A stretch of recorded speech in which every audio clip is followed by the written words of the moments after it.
Hey there, I'm Ben Schneider and this is Real Beans, where we sip slow, talk deep, and take another look at the films and flavors that linger long after the credits roll. This podcast lives in the space in between the moments that make us pause, feel, remember. So whether it's bold and brooding or smooth and nostalgic, you can always count on one thing. We sip, we watch, we repeat. And the winner is... All right. The winner is The Discreet Charm of the Bourgeoisie. Right. Welcome to Real Beans, the podcast where coffee and film collide. I'm Ben, your host, and today we'll be diving into Louis Buñuel's surreal comedy, The Discreet Charm of the Bourgeoisie, paired with a smooth cup of Lavazza Supercrema brewed in a mocha pot. Get ready to explore absurdity, dry humor, and the perfect coffee pairing. Today we're exploring Louis Buñuel's The Discreet Charm of the Bourgeoisie, a surreal satire that critiques the hypocrisy and emptiness of the upper-class society. Released in 1972, the film features an incredible cast including Fernando Rey from The French Connection, Delphine Seyrig from Daughters of Darkness, Stéphanie Aldran from Babette's Fest, and Jean-Pierre Cassel from Murder on the Orient Express. Their performances add depth and humor to Buñuel's sharp satire. The Discreet Charm of the Bourgeoisie is a surreal satire from Louis Buñuel that follows 6 upper-class friends as they repeatedly attempt and fail to have dinner together, thwarted by a series of bizarre interruptions. The film is a sharp commentary on the absurdity and moral contradictions of the bourgeoisie, using dreamlike imagery to expose the emptiness of their lives. Buñuel, who was notorious for creating controversial films that often got him banned from countries in the past, continues to challenge societal norms with his unapologetic approach to filmmaking. Despite his disdain for awards, famously stating that nothing would disgust me more morally than to receive an Oscar, the film won the Academy Award for Best Foreign Language Film, an ironic recognition giving Buñuel's defiance towards the conventional cinema. As we dive into The Discreet Charm of the Bourgeoisie, a film that masterfully blends absurdity with dark social commentary, there's one scene in particular that stood out to me. It's a perfect example of how Buñuel's surrealism can take you from dry humor to full-on absurdity without skipping a beat. One of my favorite moments in the film is when Fernando Rey's character is caught eating lamb under the table.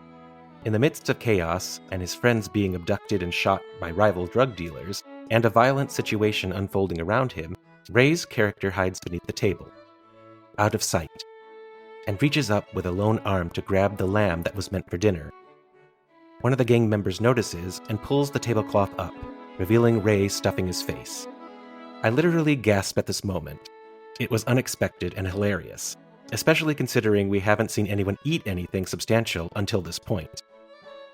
The absurdity of the moment is made even more striking by the contrast of the violence happening above him, while he calmly indulges the meal below.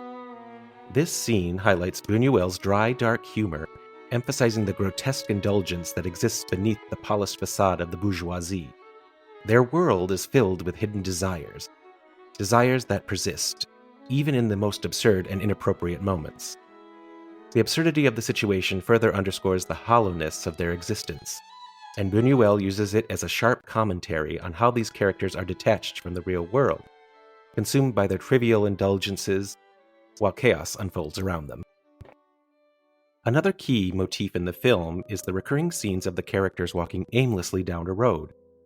They wander with no real destination, appearing lost and oblivious to the passage of time. In these moments, Buñuel uses the road as a powerful metaphor for the existential aimlessness of the bourgeois characters, wandering without purpose or direction. These scenes, which appear throughout the film, are surreal and dreamlike, capturing the futility of the characters' lives.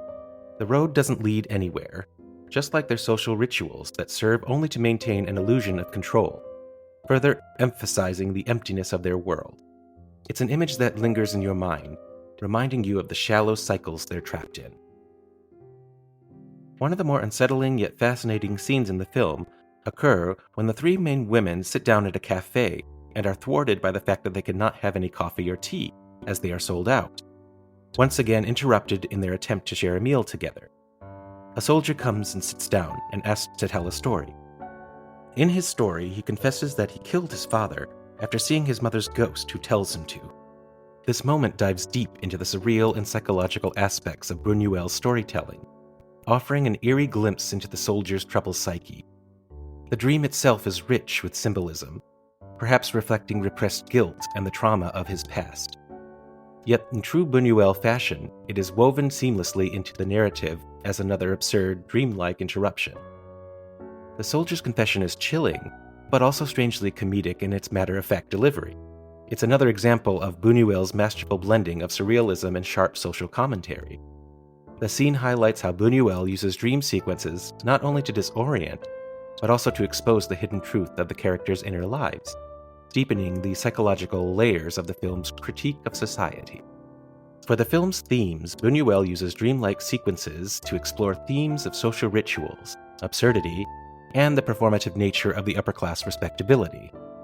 One of the most striking aspects of the film is the frequent use of dream sequences, which there are plenty, which blend seamlessly into the narrative, leaving us unsure of what is real.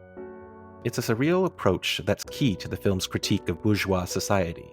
This was my second time watching the film, and in this watch, I noticed more of the critique of the characters and how they interact with people they consider beneath them. For example, when the bishop stops by for a visit, he is wearing gardener's clothes, and he is instantly ejected from the house, but moments later, he appears in full clerical attire, to which he is revered. If you enjoy this film and you want to explore more of Buñuel's surrealist works, I highly recommend Belle du Jour, That Obscure Object of Desire, and Viridiana. And now for the coffee. For today's pairing, we have Lavazza Super Crema, brewed in a mocha pot. Lavazza, founded in 1895 by Luigi Lavazza in Turin, Italy, is one of the most respected coffee brands in the world. Known for pioneering the modern espresso culture, Lavazza has become synonymous with quality, crafting blends that have set the standard for Italian coffee. Super Crema is perfect for this episode. It's smooth, mellow, and has a slight sweetness with no sharp acidity, making it the ideal complement to the film's surreal and dry humor. Lavazza's commitment to sourcing the finest Arabica and Robusta beans is reflected in this blend, offering a balanced flavor profile that pairs beautifully with Buñuel's distinctive cinematic style. The Lavazza Super Crema brewed in a mocha pot is robust but not overpowering. The mocha pot, an iconic Italian coffee maker, produces the brew that's rich, intense, and smooth. It's the kind of coffee that's perfect for sipping slowly, allowing you to savor each subtle note while watching Buñuel's dry humor unfold. The mocha pot's brewing method captures the perfect balance between espresso strength and smoothness, giving the coffee a satisfying body without any sharp, acidic overtones. The coffee is strong enough to stand up to the surreal imagery of the discreet charm of the bourgeoisie. Its deep, earthy tones match the film's rich symbolism and dry wit, but at the same time, it's smooth enough to enjoy without overwhelming your senses, making it the ideal companion for a film that is both intellectually stimulating and absurd. This blend's mild sweetness and creamy texture are only enhanced by the mocha pot, which extracts a full-bodied flavor without the bitterness you sometimes find from other brewing methods. Just like the characters in the film, it's complex yet approachable, layered with flavor, but never too much to handle. There's a thought-provoking quote from Uncommon Grounds by Mark Pendergrast that pairs well with the coffee and the film. Coffee, like a good film, is complex and subtle, offering layers of flavor and meaning to those willing to savor it slowly.